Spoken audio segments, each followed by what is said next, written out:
Good afternoon. I will start my speech with a very simple question. Do you know what people are most afraid of? Yes, exactly. From public speeches. So, do you know what could be in the second place? Yes, the fear of death. What could be in the third place? To die during the public speech. So, anyway, there are very many different researches done on phobias and fears that it is very difficult to do classification exactly which fear or phobia we have in the first place. But today, I would like to tackle the question about fear within the change and change management. So for me, that's a blessing. I'm a professor and a dean in university, and there's a possibility for me to bring together theory and practice. And one of study subjects that I teach is strategy and change. Actually, very, very simple study subject because it is about everything that happens in our daily life. And there are just few things, fundamental things, that we should know about that.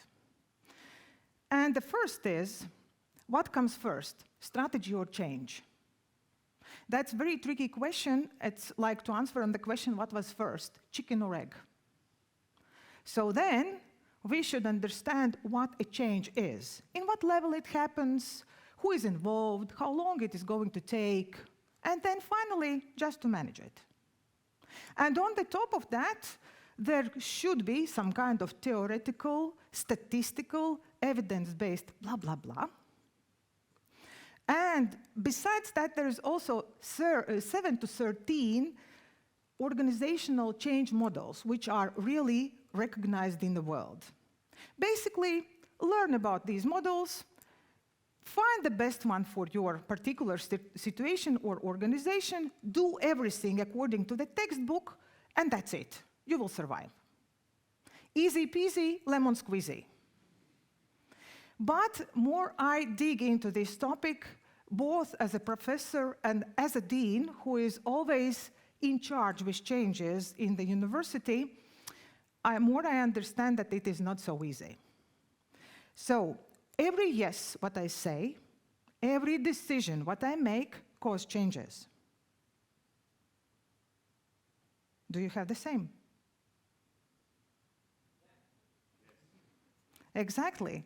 So, but, you know, there are those gurus who work in the strategic management, change management, they have such statistics that 80% of people within organizations are afraid of changes. They resist to changes. And the question is, why so? Usually, you know, Maris also did the same today in his presentation. I asked people why. To everyone whom I met, I started to ask, how do you think? Why people resist to changes in organization? And usually I gave people yellow or pink 5 post-it pages and asked, put down 4 to 5 main reasons. Everyone whom I met, my students, business people, friends, everyone. And usually after such exercises, my wall looked like this. But in this case, there was one word was dominating, and that was fear. And now we should understand what the fear is. So according to the definition, fear is our emotional reaction on something what seems dangerous to us. So, emotional reaction. Then the question is, what is emotions? Let's talk about that. So, within modern psychology, this is stated that there are no one constant emotion that we have. Emotions are flowing and changing and so on and so on. So, but for us, as regular human beings, it is difficult to understand that. That's why I would recommend to all of us, take a look on 10 basic old school defined emotions. So, according to old classical approach, there are 10 emotions, basic primary emotions, and, you know, 2 of them are positive, One could be positive and negative, and 7 emotions, and I would like to underline that, 7 emotions are negative. Do you know which positive emotions we have? That surprise is not the right here. Happiness, that's not exactly. You have it now. Okay, so first, this is interest. And the second is joy. You can mix it up, the joy and interest and joy, but just 2 of them. Do you know which one emotion can be positive and negative? Surprise, yes, you can be positively surprised and you can be negatively surprised. And now the whole bunch of negative emotions. Yes, exactly. Fear, anger, shame, contempt, disgust, guilt, distress. Wow, what a negative world we live in. And you know what teachers, parents, professors, managers should do? We live in negative emotions. So that's absolutely visible why people resist to change. They are afraid, or they have another negative emotion. So immediately, all my study subject is blown away by wind, because changes is always about people. And if it is about people, maybe we should call it not change management, but fear management. And this looks like a very, very tricky question for me, because if people feel fear, then this is so difficult to do something. It is like to teach elephant to walk on the rope. But from the other hand, there is, such expression, there is a lie, a damn lie, and then statistics. Why we should agree that 80% of people resist to changes? We have different organizations, There are organizations which are in reality built on everlasting changes. Like, for example, IT industry, they apply agile methodology.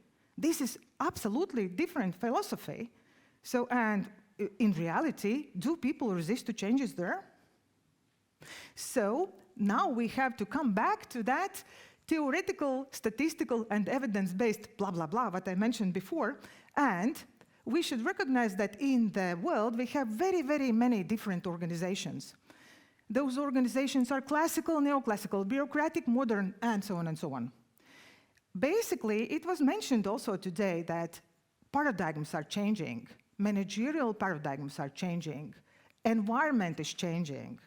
And today, we have in one organization many different generations together. Can you imagine that in one organization today, there could be 5 to 6 different generations? And each generation reacts on changes differently. We have to acknowledge that. And we have absolutely different concept of organizations. So, for example, there are risk-taking organizations like startups. This is absolutely different philosophy. And, that's why let's talk about managers, what they should do to implement changes and let change happen. And first, they have to understand where fear comes from. According to the definition, it was emotional reaction. So, what is emotions? Shortly, emotions are manifestation of our feelings. So, feelings are something that happens in our brain. So, by biochemical processes. Each part of brain is responsible for different perceptions and reactions. And there is one very small part of our brains, which is like almond size, very small, and we call it amygdala. So, to be short, the amygdala plays prominent role in mediating many aspects of emotional learning and behavior. So, sometimes we are calling amygdala lizard brain. The amygdala is responsible for fear. And this part of brain, of course, protects us from bad and from good. Amygdala, actually, is the part of our brain which starts to negotiate with us when we are trying to do something. For example, every morning at 6 o'clock when I'm waking up for my morning exercise, my amygdala asks me, maybe you shouldn't. And you know, this is always, that's 100% always. And what we should do? We should do something before our amygdala starts negotiate with us. So decisions should be made already. Okay, but I should say that such a small part, but such a saboteur. Yeah. And that means that to feel fear is normal. Yes, and always there's a question, can we control our brain, feelings, emotions? I'm not a doctor of medicine nor psychologist. You may ask them. And definitely you will get different answers and different explanations. What we must recognize that to feel fear is something normal. You know, kids are afraid to stay alone. They are feeling penetrated from the dark. School children are afraid of humiliation. You have some kind of fears.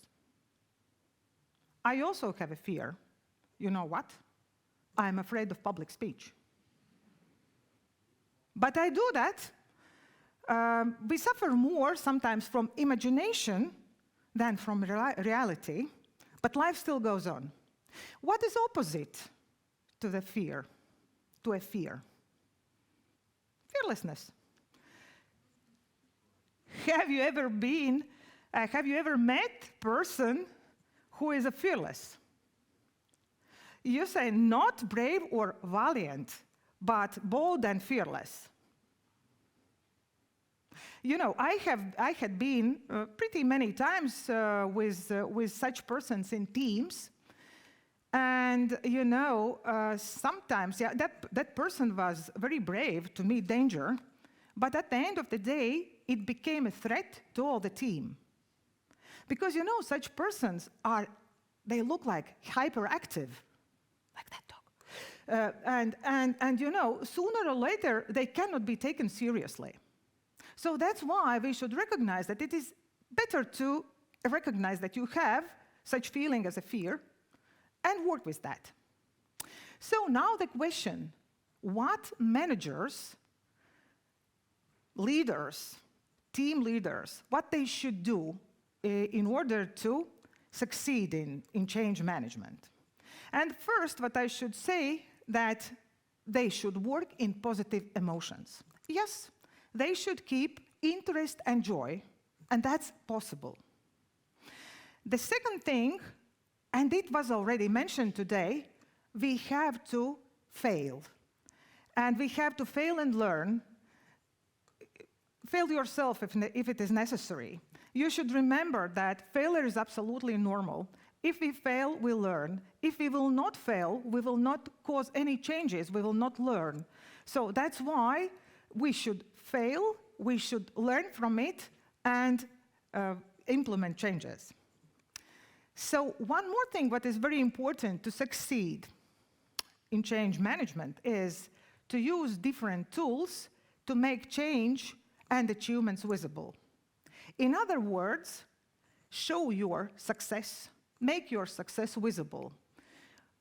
You know, people like to see the progress, and people would like to be happy to see that success is here, and the visualization of the success will help others, those who are still not involved in the process, in the change, those who still feel afraid or afraid to participate in the change, they will start to do that.